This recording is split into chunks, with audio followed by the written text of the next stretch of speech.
পাত্র চাই, পাত্র চাই। আমি আমার একমাত্র মেয়ের জন্য পাত্রকে কোনোভাবে ধনী হওয়া চলবে না। মেয়েটা দেখতে মাশাআল্লাহ, কিন্তু ওর জন্য গরিব পাত্র কেন খুঁজে বেড়াচ্ছে? মেয়েটা তো অসম্ভব সুন্দরী, এমন একটা সুন্দরী মেয়েকে গরিব ছেলের সাথে বিয়ে দিতে চাচ্ছে। এটাই তো বলতেছি মা, আমার তো মেয়েটাকে অনেক বেশি পছন্দ হয়েছে।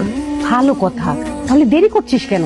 চল না কালি গিয়ে কথা বলি। মেয়ের বাবা যদি আমার বংশ পরিচয় জানেন, শুরুতেই লাল কার্ড দেখাই দিব। তুই ওদের বাড়িতে গরিব সেজে যা, গরিব সেজে বিয়ে করে ফেল। আসসালামু আলাইকুম স্যার। আর আমি নতুন, আপনার মেয়েরে বিয়ে করতে চাই। এই ছেলেটা কিন্তু একটু গুড লুকিং আছে, এর ব্যাপারে একটু ভেবে দেখবি না? বাবা, গুড লুকিং হলে কি হবে? আমি কোনো অশিক্ষিত ছেলেকে বিয়ে করতে পারবো না। না না ম্যাডাম, আমি শিক্ষিত। আমরা কিন্তু এরকম একটা ছেলেই খুঁজতেছিলাম মা। তোমাকে কিন্তু দেখে মনে হচ্ছে না তুমি গরিব। আমার সাথে গরিব সাথে নাটক করছো না তো? এখন কথা বলেন কোন দেখি? আমার দাদাই গরিব আছিল, আমার বাপেও গরিব, আমরা একদম খানদানি গরিব ম্যাডাম। উনি কি? আমি আপনাকে দোলা ভাই।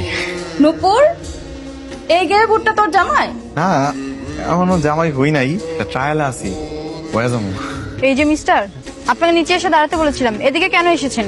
এমনি একটু হাঁটাহাঁটি করতেছিলাম আর কি। এমনিতেই হাঁটাহাঁটি করছিলেন নাকি সিগারেটের দোকান খুঁজছিলেন? জি আপনি কি কইতেছেন? আমি জীবনে কোনদিন একশো বিড়ি সিগারেট শুয়েও দেখি নাই। আমার বাপের কসম। এই ছেলে গুরুন, কাকু কিছু করবেন? কি আমি কাকু খাপড়া দাঁতগুলো ফেলে দিব। আঙ্কেল, আপনি ওনাকে ভাবে বকছেন কেন? আপনি কি চিনেন ওনাকে? না কি না, ওনাকে আমি একদম চিনি না। বাবা আছে, তুই কি করেন? উনি সবজি বিক্রি। রায়হান আলী মোল্লা সবজি বিক্রি করে? হ্যাঁ? এই সব কথাবার্তা কইতেছে মনে হয় মাথা। চলেন আমরা যাই।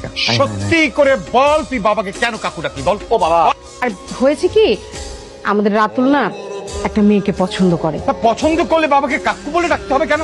সে মেয়েটা একটা গো ধরে বসেছে যে কোনো বড় লোকের ছেলেকেও বিয়ে করবে না, একটা গরিব ছেলেকে বিয়ে করবে। সারা দুনিয়ার মানুষ খুঁজে বড় লোক ছেলে, আর ওই মেয়ে গরিব ছেলেকে খুঁজছে।